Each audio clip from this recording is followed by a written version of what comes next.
Bahkan Lipo pun aku bisa bawa duduk ke sini. Yang lainnya jangan macam-macam. Kan kita bisa menangkap seperti itu juga, Ra. Jadi dia lihat, bayangin Pak James, ini sudah acara, dia happy, dia foto-foto. Iya. Jadi dia yang foto-foto. Tapi sebenarnya, Ra, happy nggak? Happy nggak? Bahagia nggak? Iya. Ada foto yang lain nggak? Ini kau bahas-bahas ini aja. Orang selesai masalahnya harusnya. Jadi Pak Presiden tuh sangat memikirkan sekali soal perumahan ini. Terus terang itu pikiran cerdas dari beliau, bukan dari saya. Saya ini Meikarta ini terus terang, kalau mau jujur, ini saya benar-benar merasakan kemurahan Tuhan. Makanya saya benar-benar berdoa. Saya tahu ini tidak mudah.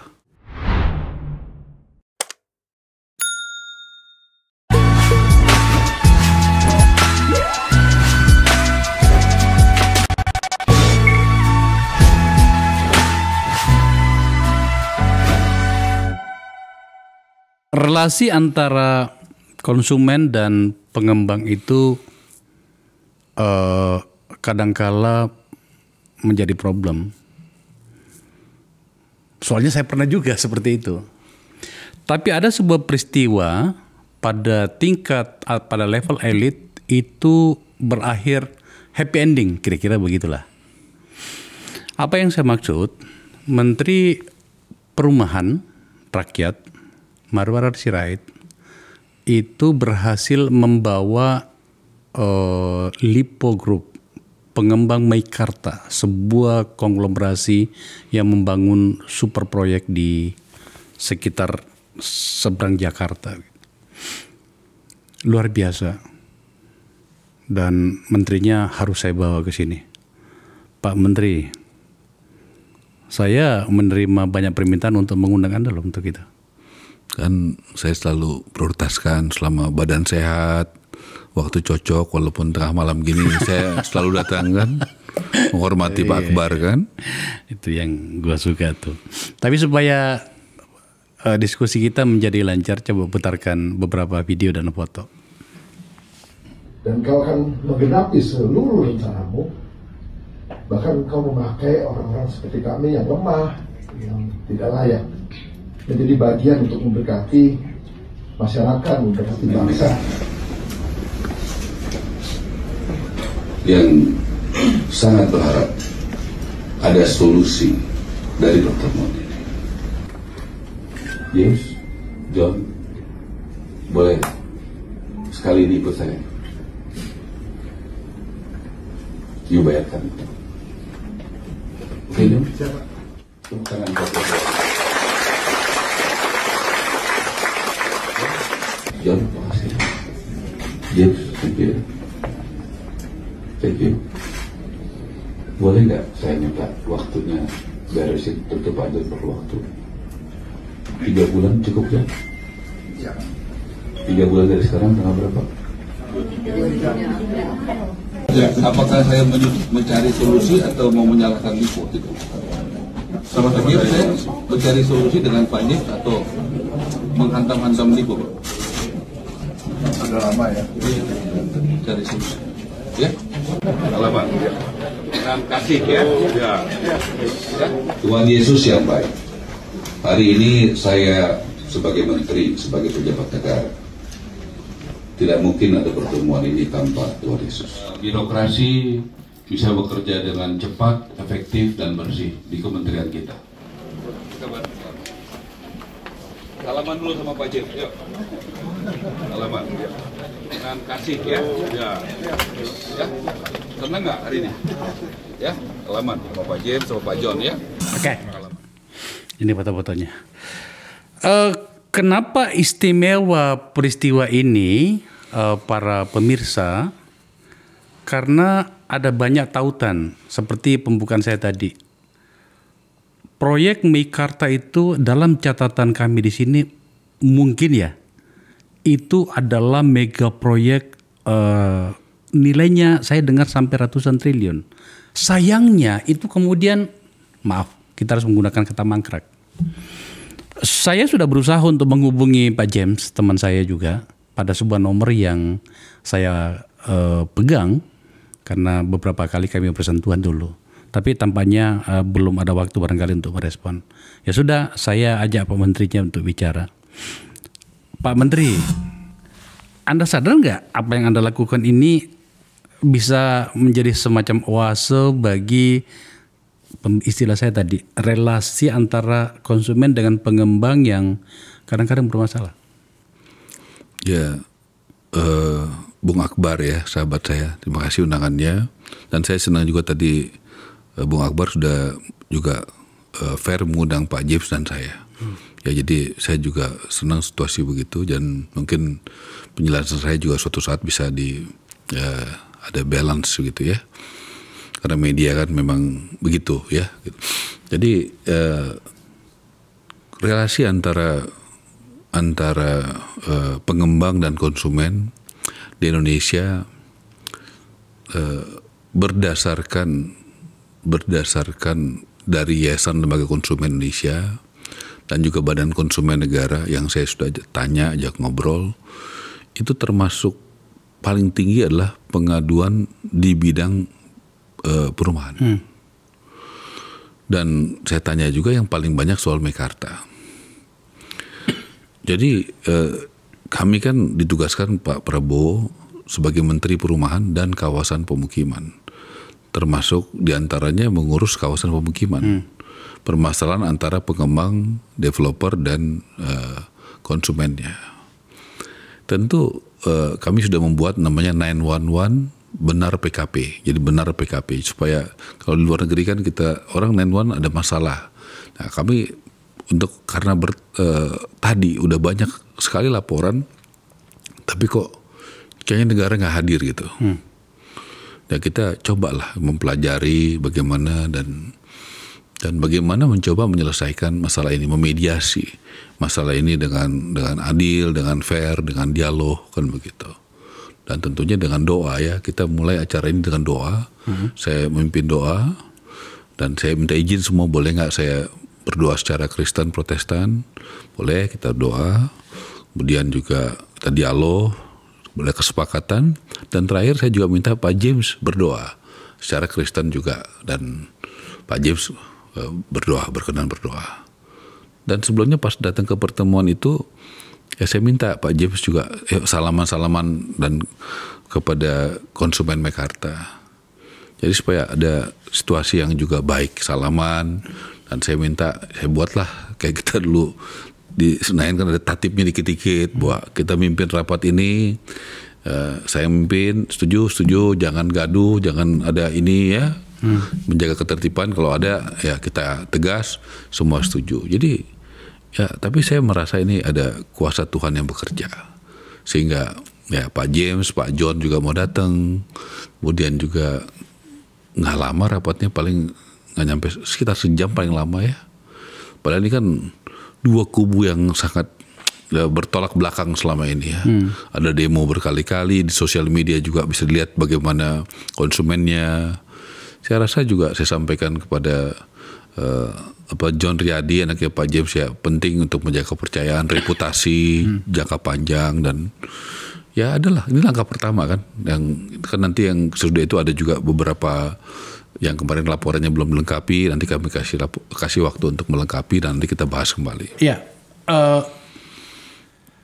saya yakin bahwa problem yang sama tidak hanya dihadapi oleh Meikarta ya. Seperti itulah yang kita tangkap dari ruang publik selama ini. Selalu ada masalah, tetapi kebutuhan akan rumah itu kan selalu ada, Pak Menteri, kan gitu ya. Betul. Tapi oke lah, kita bicara tentang Meikarta. Sekali lagi saya katakan karena ini istimewa. Kalau boleh tahu sebenarnya apa problem dari mega proyek atau super blok ini hingga kemudian seperti ini sekarang situasinya? Ya, dari konsumen mereka sudah kasih merasa sudah kasih DP-nya, nyicil, bahkan beberapa lunas. Kemudian pada waktu yang dijanjikan tidak ada apartemennya, unitnya. Ya, disitulah hampir sama begitu. Masalah antara konsumen dan pengembang ini hampir semua rata-ratanya begitu. Apakah soal waktu, apakah soal kualitas, ya gitu. Jadi apa yang direncanakan, apa yang dijanjikan, apa yang disepakati di mata konsumen mungkin tidak sesuai. Disitulah persoalannya, di situ aja. Memang proyek ini masih jalan ya? Ya kita lihatlah. Artinya saya kemarin lebih fokus. Saya janjian sama Pak John untuk datang ke sana sama-sama. Saya mau datangnya sama-sama.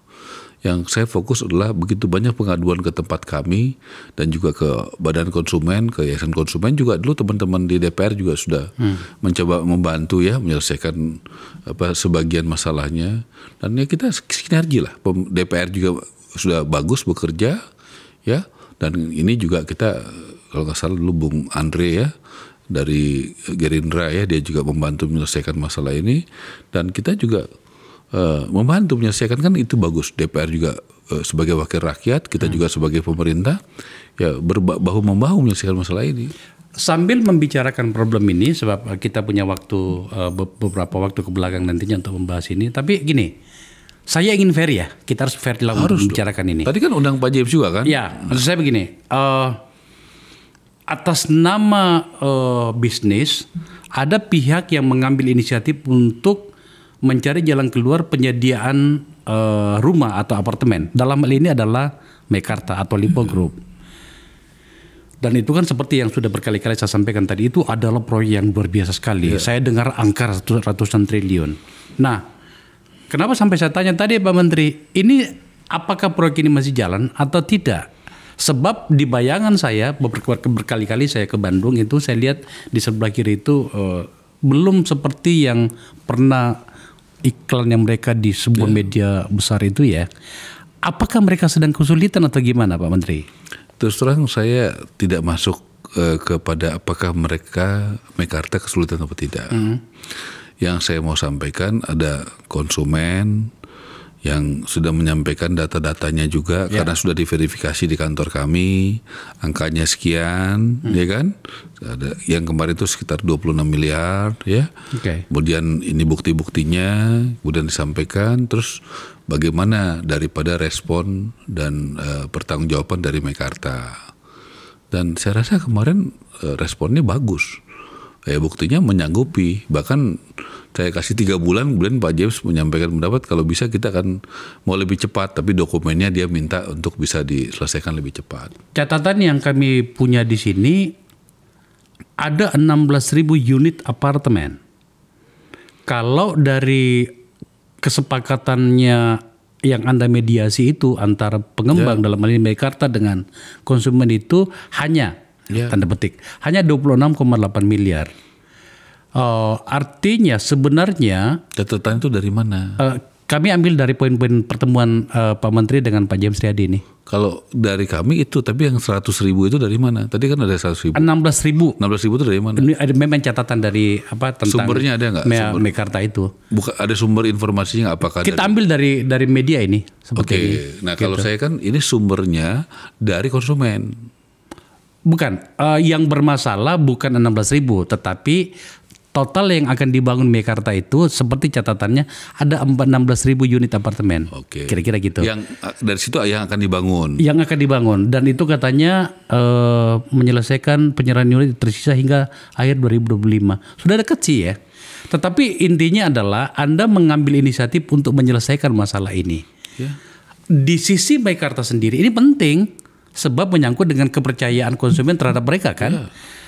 Maka ada bahasa yang sering kita gunakan begini. Yang Anda lakukan ini sebenarnya kan adalah menghadirkan negara pada mekanisme itu kan. Makasih, itu maksud saya gitu loh. Makasih Bung Akbar. Nah, tetapi kan lagi-lagi ini hanya satu problem yang kita hadapi. Enggak apa-apa kita bicarakan lagi. Makanya saya tanya bro, apakah memang hanya segitu yang bermasalah di Meikarta? Karena banyak ternyata yang mereka bangun nih. Ya kalau ada masalah kita terbuka dong. Yang masuk ke laporan kita kan nggak mau mencari-cari masalah. Yang masuk situ ada segitu, kita datanya begini, jumlahnya sekian, orangnya ini kan gitu. Kan semua diklarifikasi sama tim kita. Betul. Kita kan nggak bisa, maaf, dari berita ya, dari asumsi ya kan. Kita kan mesti data, Bob, benar nggak orang ini konsumen, benar nggak dia udah bayar DP, benar nggak dia udah nyicil, benar nggak dia udah melunasi, kan begitu. Itu kan harus juga diperiksa. Kan kita tadi katanya fair kan. Oke. Ya. Ada 16.000 dan di sini ada catatan akan penyerahan secara bertahap dari April hingga Desember 2025 itu sebanyak 4.904 unit. Dengan sisa unit yang dijadwalkan diserahkan 2006 sampai 2027. Itu adalah angka ya. Tapi kan yang kita mau bicarakan ini adalah bagaimana Anda sebagai menterinya itu mengambil inisiatif untuk menyelesaikan masalah seperti ini kan. Dan ini memang besar. Maka saya kembali pada pertanyaannya. Apakah hanya itu yang bermasalah di sana? Paling tidak yang masuk ke kita itu, Bung Akbar. Tadi saya bilang saya kan tidak boleh menjudge orang tanpa data. Kalau ini kan datanya masuk, diverifikasi, baru disampaikan ini loh datanya, kan begitu. Kita kan nggak boleh menjudge kan gitu ya. Nah, kalau mau periksa datanya ini data di kami, jumlahnya sekian. Nah mereka ini mau apa? Apakah mau dalam bentuk apartemen? Apakah dalam bentuk uang? Semuanya ya bukan uang. Yang kemarin menjawab dalam bentuk uang. Nggak mau ngambil unitnya lagi. Ya, makanya keluar angka itu. Ini kan harapan konsumen. Betul. Harapan konsumennya seperti ini. Kita kan ada di tengah nih, ya kan? Inilah harapan konsumennya, gitu. Pada situasi yang sebaliknya, dengan menggunakan logika dari poin yang kita bahas ini, berarti kalau ada yang bermasalah unit tidak diserahkan, bahkan sudah membayar, bahkan sudah lunas, berarti kita bisa mengatakan ada dong problem di Meikarta itu. Anda tidak mencoba untuk mencari tahu soal itu? Ya pasti ada problem lah, Bu Akbar. Kalau nggak ada problem kan udah beres semuanya, ya kan? Kan kalau nggak ada problem, ya saya melihat dari konsumen. Ini kan kita melihat kawasan pemukiman, kita juga mesti bantu urus. Banyak kok yang masuk. Abis ini kita juga banyak lagi masalah-masalah yang masuk ke kita. Kan begitu. Dan selama ini kan tadi Bu Akbar sampaikan negara harus hadir. Kalau nggak bagaimana rakyatnya? Mau apa ujungnya? Iya kan? Kan negara harus hadir kan. Presiden Prabowo kan selalu mengatakan hukum harus tegakkan, harus adil, harus bersih. Dan mulai dari diri kita juga kan begitu. Nah jadi kita mulai pelan-pelan. Kalau nanti ada tambahan lagi kita verifikasi lagi. Oh ya benar nggak dia konsumen? Benar nggak dia sudah bayar? Kan begitu kan? Kan kita bekerja kan bukan berdasarkan opini. Iya. Berdasarkan bukti-bukti yang dimiliki oleh para konsumen itu. Betul. Gitu. Itu yang saya bilang tadi. Kenapa sampai kemudian kita mencoba untuk membahas ini dari dua sisi supaya kita fair ya. Dalam bayangan saya dan saya yakin juga Anda sepakat bahwa 16.000 unit apartemen yang dibangun oleh Meikarta itu setidaknya bisa mengurangi backlog kita ya untuk ketersediaan rumah dan apartemen kan. Betul. Seperti itu ya. Backlog kita itu kan sekitar 9,9 juta. Oke. Jadi besar sekali. Artinya kemudian yang rumah tidak layak huni sekitar 26 juta. Memang PR kita besar sekali. Makanya Presiden Prabowo memberikan perhatian yang sangat luar biasa di bidang perumahan. Ya, kita dapat support dari kebijakan Bank Indonesia melonggarkan GWM. Kemudian kita juga berusaha, saya dibantu Pak Hasim sebagai Ketua Satgas untuk mencari investor dari luar negeri. Dan bagaimana dari Pak Erik menggunakan lahan-lahan negara untuk bekerja sama dari Dirjen Keuangan, Dirjen Kekayaan Negara di bawah Ibu Menteri Keuangan ya, bagaimana menggunakan lahan negara. Saya baru berbicara dengan Pak Prabowo, bagaimana beliau meminta saya persiapkan bagaimana penjara yang ada di kota-kota besar itu kan rata-rata di tempat strategis. Bagaimana penjaranya dipindahkan ke pulau. Nah kemudian ini bisa dibangun buat perumahan, rumah susun atau apa. Rata-rata kan penjara kita di tempat strategis. Kami sedang mempersiapkan lah, mudah-mudahan nanti dalam waktu bulan Mei akhir gitu saya udah mulai menyampaikan konsepnya lebih komprehensif ya. Ya misalnya penjara di Salemba, ada penjara di apalagi di Cipinang ya kan bisa dipindahkan, itu bisa dibuat perumahan. Nanti gitu sistemnya ya seperti apa ya. Jadi ini kan bisa digunakan, penjara-penjara jadi strategis. Kenapa kita kekurangan lahan strategis? Kalau itu dibikin rumah misalnya kombinasi kelas yang menengah sama kelas bawah ya, masyarakat berpenghasilan rendah itu digabung di situ bisa. Jadi Jakarta nggak terlalu macet. Kota-kota besar itu kan hampir semua penjaranya tengah kota, di Bandung, Surabaya, kan gitu kan, di Medan kan gitu. Jadi itu salah satu terobosan yang akan Anda lakukan. Iya, kita kan mesti, Bung Akbar kan dulu saya tahu punya ide yang cemerlang. Dan ini bukan ide saya, dari Presiden Prabowo. Dia ngobrol sama beberapa teman-teman relasi beliau dengan Pak Wiranto, dengan siapa, di telepon saya, Pak Ara begini-begini, udah bagus banget Pak. Jadi Pak Presiden tuh sangat memikirkan sekali soal perumahan ini. Terus terang itu pikiran cerdas dari beliau, bukan dari saya. Saya ini sangat terbantu ya sama Presiden Prabowo, sama Pak Hasim yang banyak membantu kami.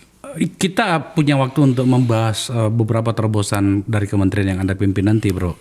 Saya kembali ke Mekarta ini. Pada beberapa percakapan teman-teman kita, itu sebenarnya itu ada catatan yang kritis loh dari situ. Yeah. Untuk pertama kalinya ada menteri yang tanda petik nih mampu membawa LIPO ke depan publik untuk menyelesaikan masalah secara langsung seperti ini, dan itu adalah pimpinan tertingginya Pak James, teman kelama kita gitu. Owner Lah, pemilik. ya kan, bahkan juga dengan turunannya Pak John itu. Orang mengatakan begini, wow, ada sesuatu power yang dimiliki oleh kementerian ini sekarang hingga kemudian bisa membawa LIPO ke depan konsumen secara langsung. Anda sadar nggak itu? Gini ya, kita kan negara hukum, kita paling tidak berusaha di negara hukum, dan di sisi lain negara demokrasi. Kepercayaan publik kepada Presiden Prabowo dari survei Kompas, Indikator, LSI itu sekitar 80%. Saya 2 minggu lalu mendampingi beliau ke Qatar, bagaimana sangat dihormati oleh Emir di Qatar, dan bisa deal langsung investasi. Saya lihat luar biasa ya, bisa 2 miliar dolar tuh 4 miliar udah sekarang kalau pakai kurs mungkin sekitar 64 triliun. Jadi ada kepercayaan publik yang luar biasa sama presiden kita, baik dari dalam negeri dan dari luar negeri. Pak Prabowo kan prinsipnya tidak mau punya musuh, satu musuh terlalu banyak. Pak Prabowo bisa ngobrol baik dengan Ibu Mega, dengan Pak Jokowi, dengan Pak SBY, bisa diterima semua. Ya, jadi saya rasa ini adalah juga dukungan publik yang kuat gitu. Dan semua orang membaca itu. Jadi itu sangat membantu kami sebagai menteri. Kepercayaan publik itu kan penting sekali Pak Akbar. Bos, saya paham itu. Tapi pertanyaanku itu adalah, ini untuk pertama kalinya ada seorang menteri.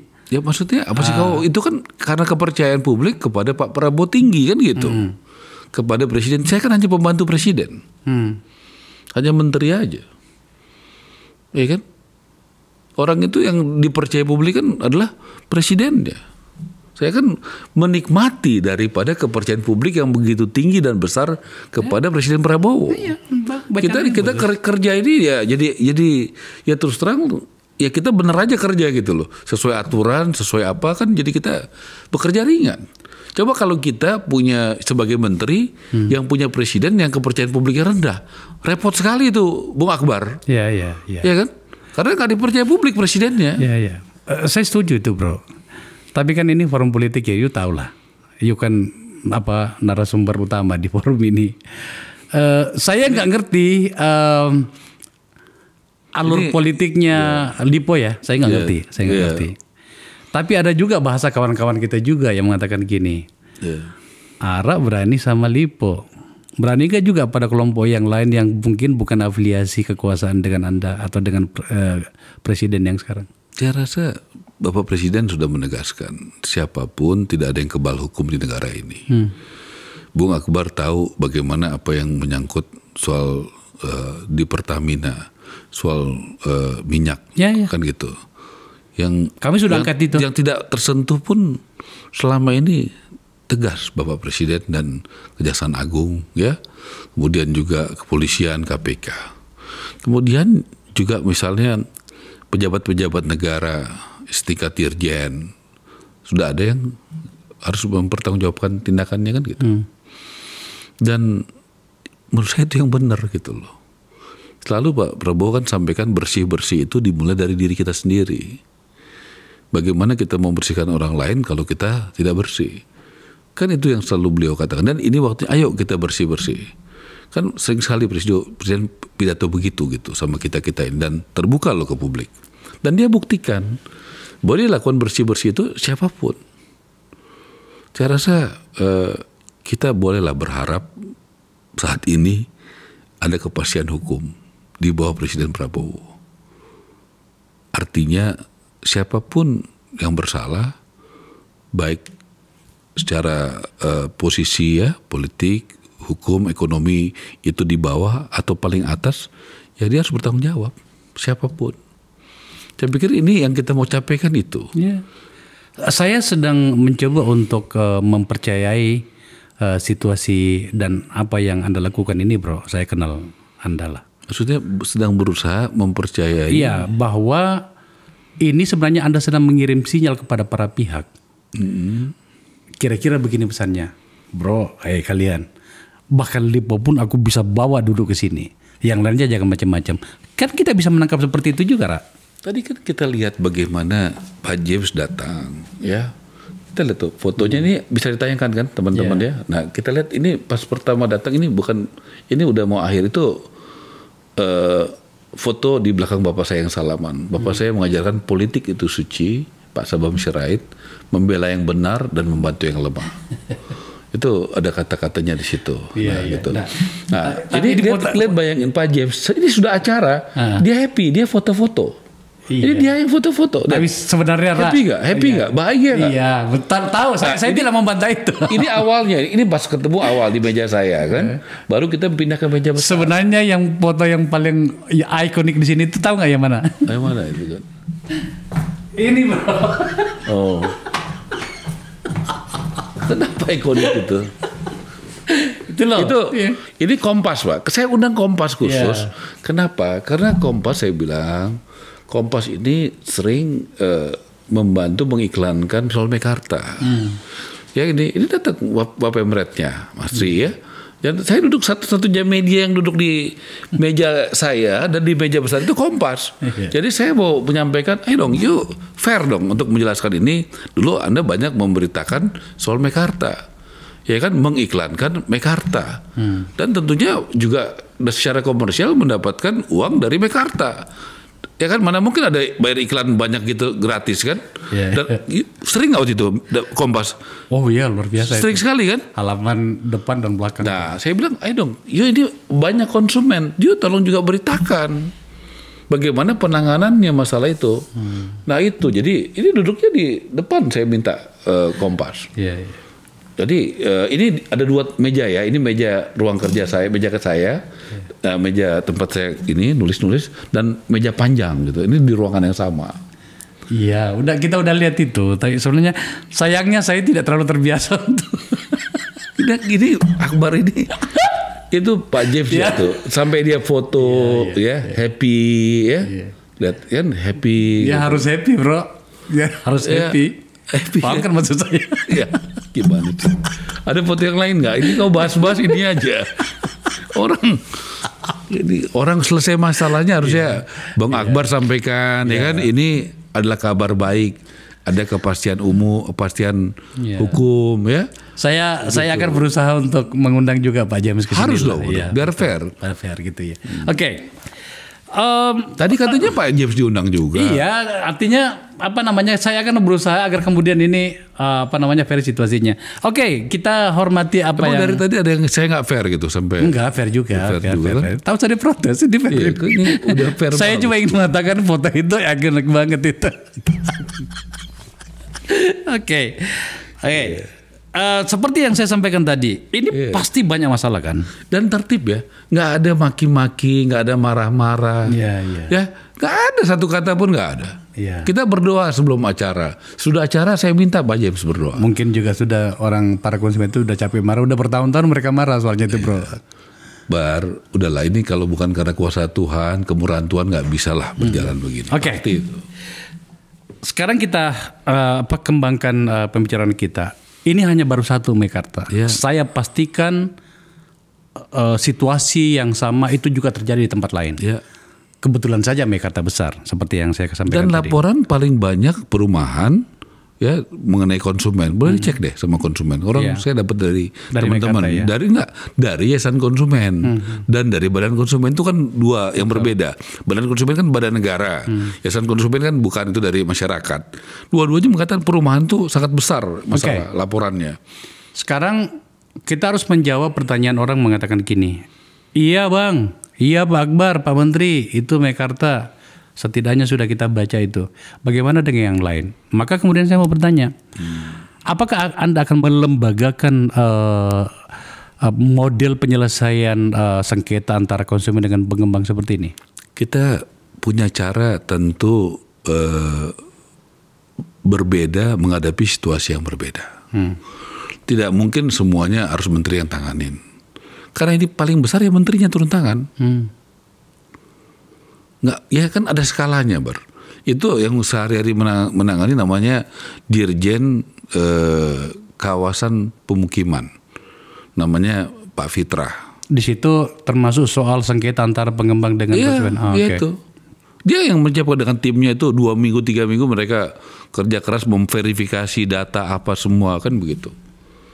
Kan harusnya data kan dibalas dengan data. Kalau data itu nggak benar kan gitu. Itu kan data kan gitu. Itu kan data. Kita biasa dengan data lah gitu. Nah tentu nggak mungkin semua nanti kapan saya mau kerja yang lain. Itu yang saya maksud. Gitu. Kalau semuanya ditangani oleh menteri kan repot ya. Kan ada sistem. Kecuali misalnya sistemnya mereka di bawah saya, staf-staf saya udah berusaha, mereka mentok atau ada apa ya kita mesti turun tangan. Artinya kalau kemudian setelah tayangan ini tentu saja ada orang yang mengatakan saya juga bermasalah dengan pengembang saya. Mereka banyak, bisa ya? Banyak. Kemarin pun sudah banyak. Di mana ditujukan namanya? Ada jadi namanya mengadunya ke sini. Coba dicatat ya, ditampilkan ya. Ini penting untuk supaya tahu. Nanti Bung Akbar tolong ditayangkan ya. Terutama untuk orang yang memang ini berusaha untuk mendapatkan rumah pertama ya. Ini pengaduan ya, kalau ada yang ada sengketa soal perumahan, soal janji, ini namanya benar PKP. Nah, ini apa namanya? Ini WA-nya. Oh, benar PKP ya. Ya ini nanti kita tayangkan. Ya, saya minta ini. Gini. Jadi konsumen datang ke situ. Nggak melaporkan melalui WA, nanti diverifikasi baru ntar dipanggil, minta data. Di tim yang di tadi itu ya. Ini bisa WA aja sini. Ya, nah gitu. Itu pada semua jenis perumahan. Ya, bukan kan hanya ini saya canangkan mungkin sekitar 2,5 bulan lalu lah. 2,5 bulan lalu banyak sekali pengaduan. Ini ada apartemen di Bali, ada perumahan di mana. Tadi banyak sekali.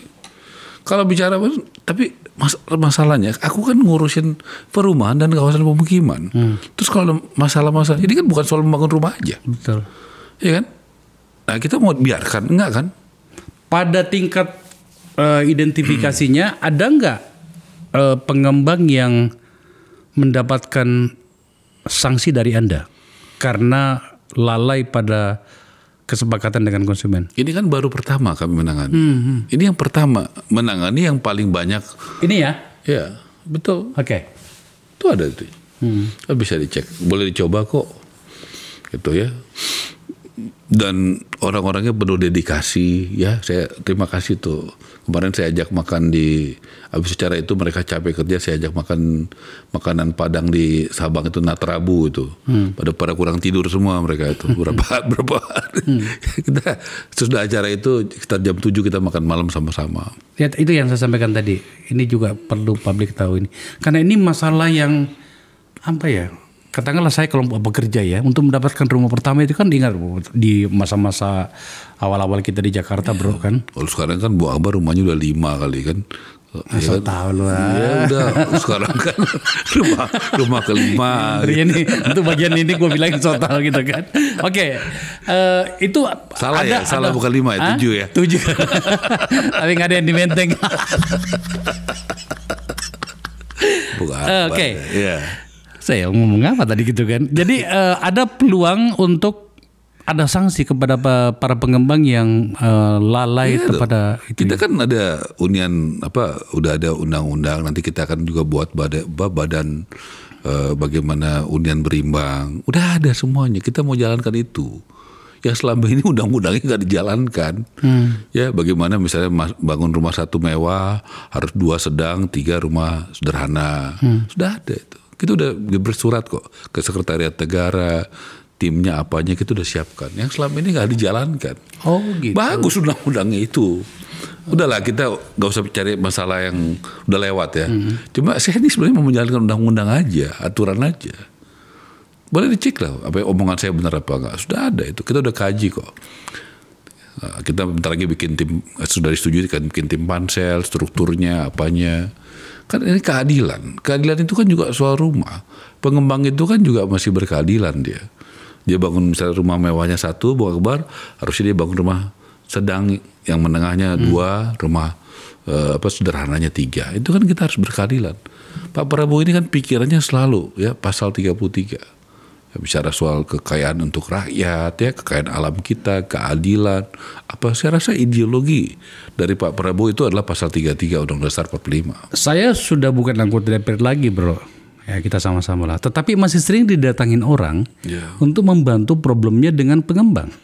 Dia nggak tahu bahwa kita juga kadang-kadang jadi korban juga kan dari situ. Kami dong. Bung Akbar aja kasih explain, tolong cek itu. Kalau Bung Akbar nggak direspon dengan benar, pada saat sudah, karena kan orang verifikasi kan, ini orang iseng atau enggak, bener nggak dia konsumen, datanya kan mesti begitu kan. Kalau nggak kita masa follow up bisa ngawur juga kan? Nggak bisa dong, ya kan. Nah jadi kalau merasa sudah benar nggak diurus, tolong telepon saya. Serius tuh, saya juga begitu. Kemarin ada Mbak Ning, dulu teman saya di PDI Perjuangan, dia ketua DPP PDI Perjuangan, dia juga hadir di depannya Pak James, duduk, lengkapin Mbak datanya, nanti kita urus dengan benar. Kita urus kok, banyak sekali yang kita urus gitu. Ini yang kita bahas ini, bro. Ini sesuatu yang sangat berarti bagi jutaan orang loh. Ya. Rumah.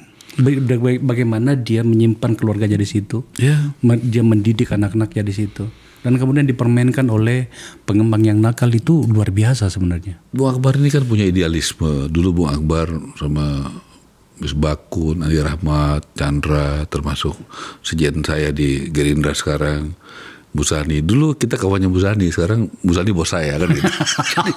Jadi hidup itu Ketua MPR. Sekjen. Aku kan kader Gerindra. Ya. Kita mesti bisa menempatkan diri kan gitu. Kan sudah pindah kan dari sana.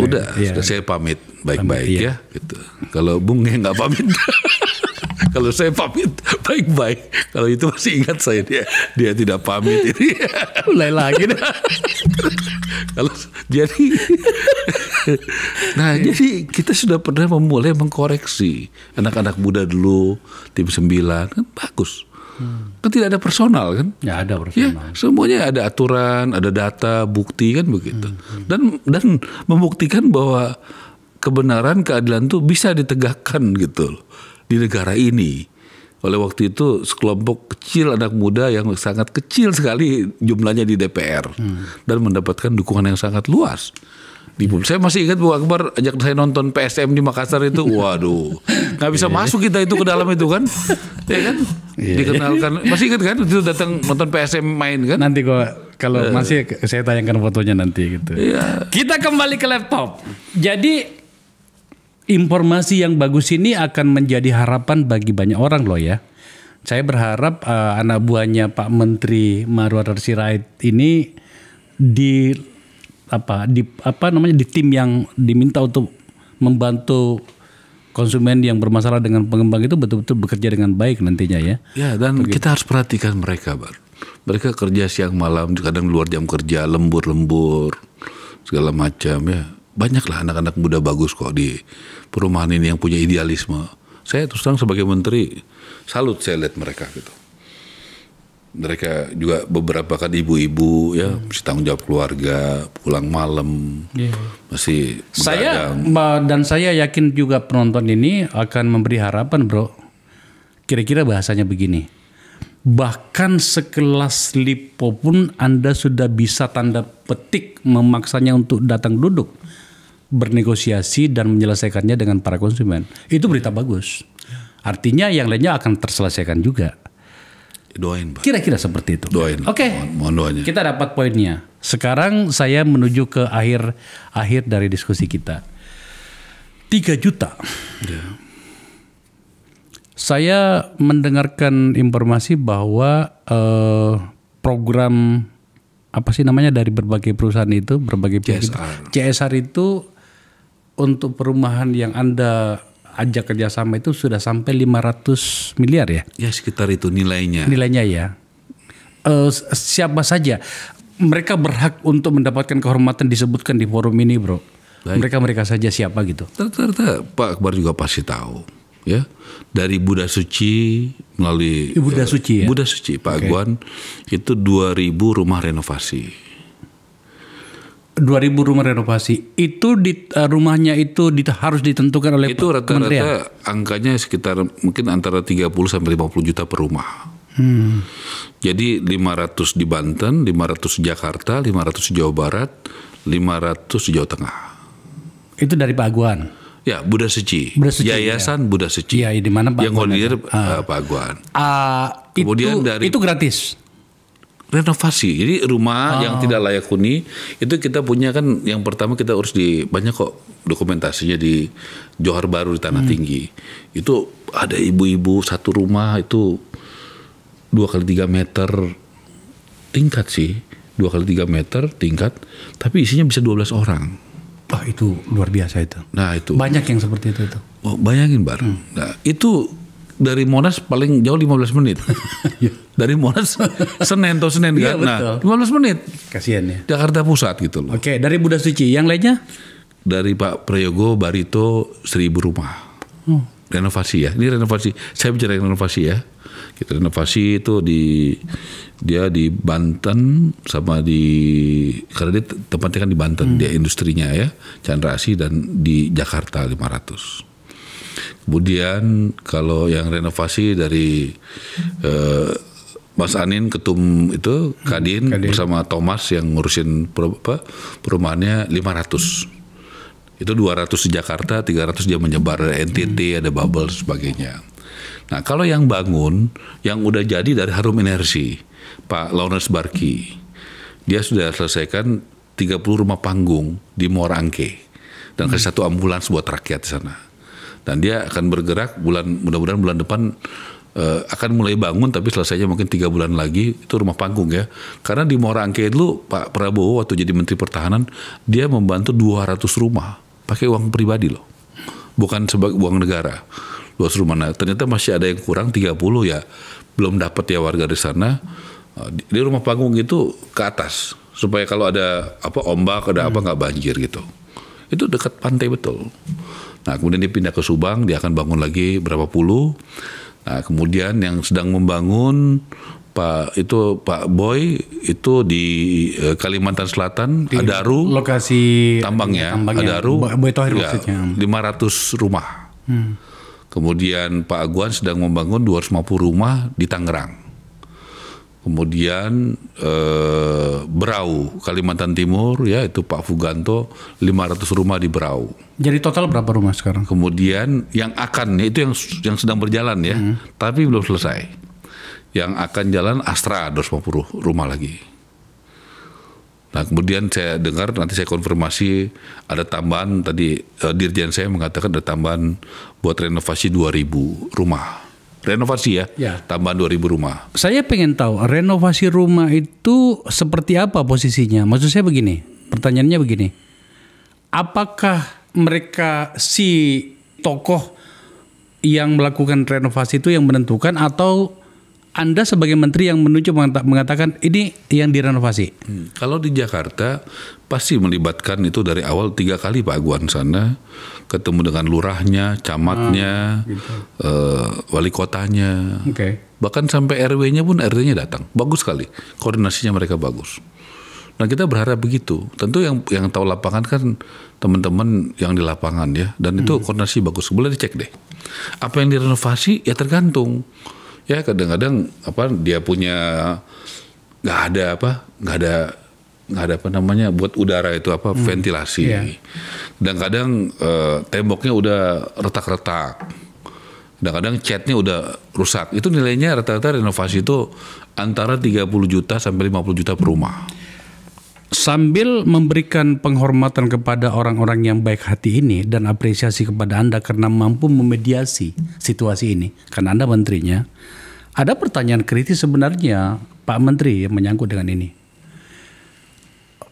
Upaya Marwar Sirait, Menteri Perubahan, demikian aktif untuk menggalang orang-orang yang punya duit untuk membangun ini, apakah itu sebagai jawaban dari banyak pihak mengatakan negara sebenarnya tak mampu atau tidak punya duit untuk melakukan program 3 juta rumah itu?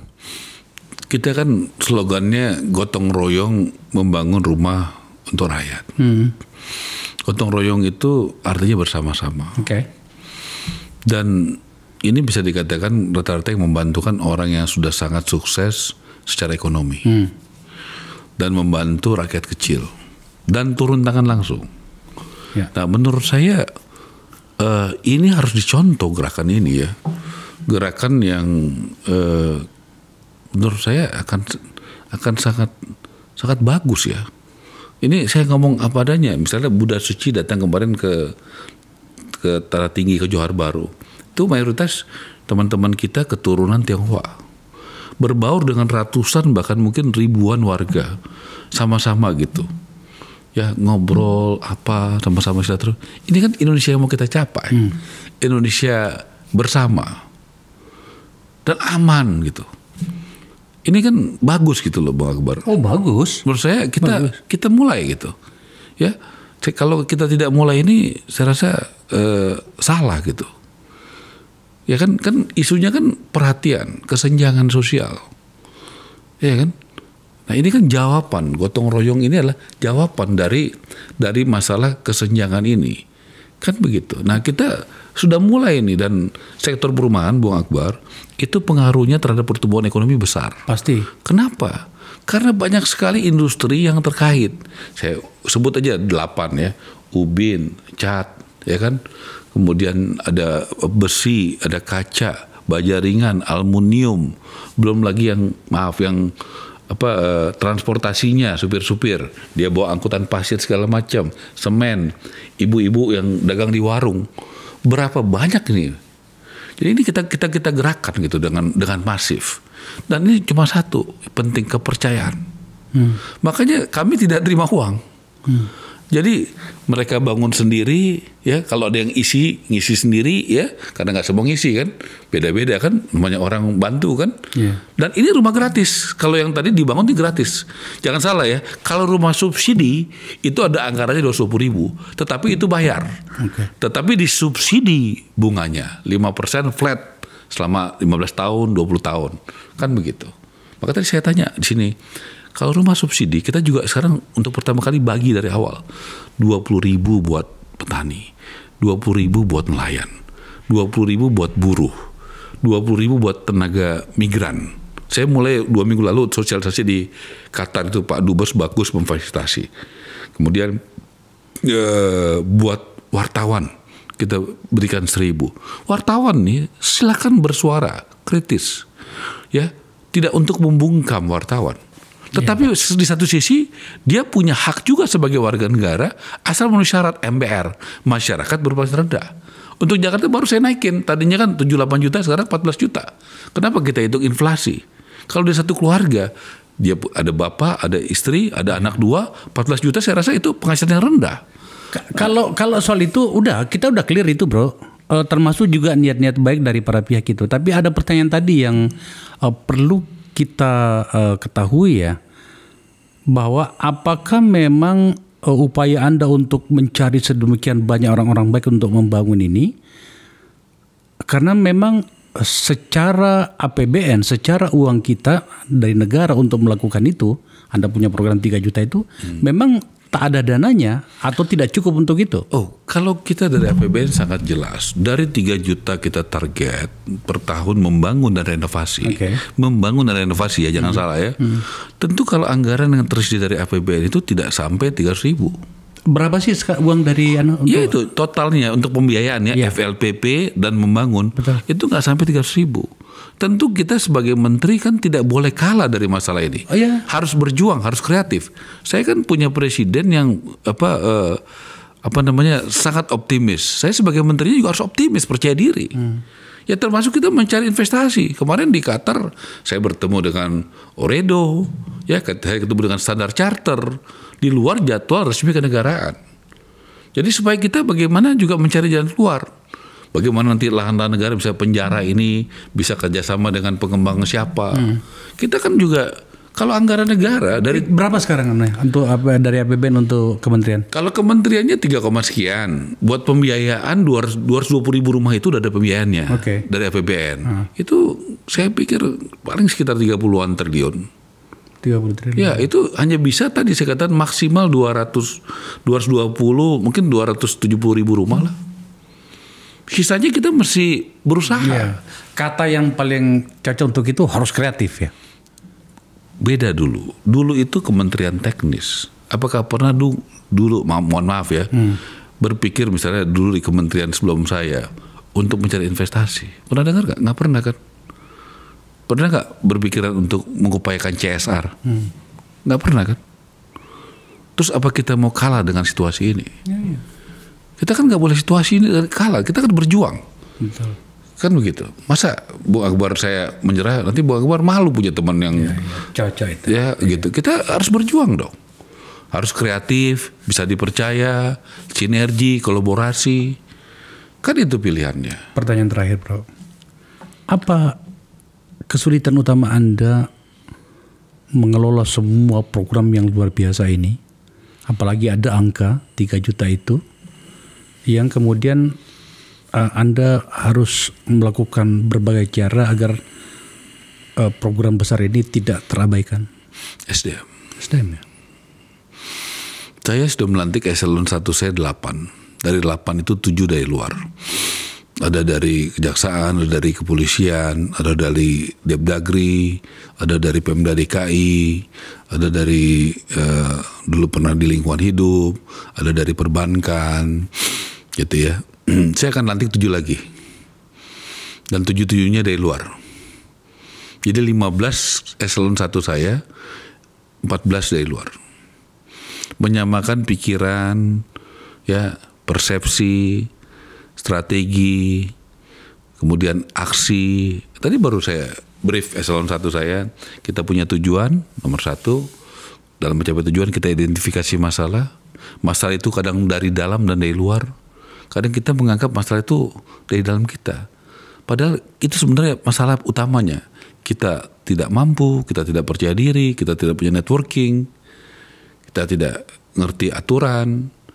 Nah, kemudian di luar, jangan salahkan kondisi ekonomi. Kita berusaha dong untuk cari terobosan.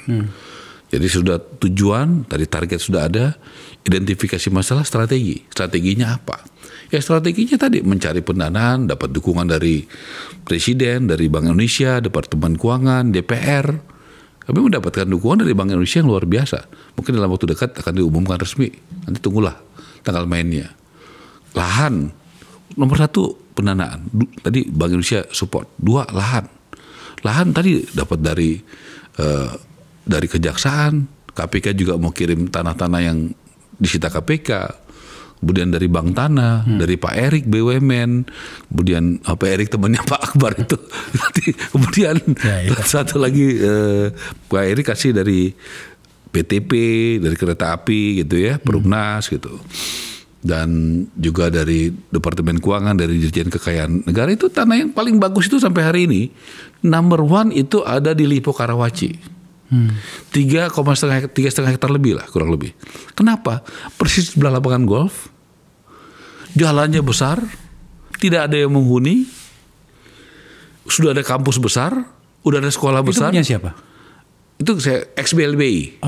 XBLBI diberikan kepada Dirjen Kekayaan Negara Pak Rio Silaban. Saya udah ninjau ke sana. Itu luar biasa. Kita tanah-tanah gitu yang kita cari yang bagus. Ya, supaya di situ mungkin mix ya antara masyarakat bawah dan itu. Jadi SDM itu Bung Akbar. Apa lebih spesifiknya itu apa, Bro? Ini Bung Akbar. Bung Akbar ini kan pasti tipikal orang yang berusaha yang terbaik. Medianya yang terbaik. Temanya terbaik. Narasumbernya oke. Ya kan? Bagaimana menarik. Tentu kan ada tantangan. Tantangannya SDM-nya satu visi nggak? Satu hati nggak? Satu pikiran nggak? Kerja keras nggak? Jujur nggak?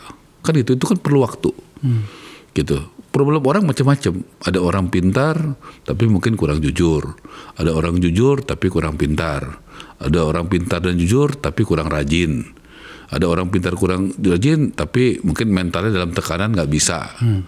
Speednya dikencengin nanti kan berat kan gitu. Ini kan kerjaan besar dengan target yang besar gitu.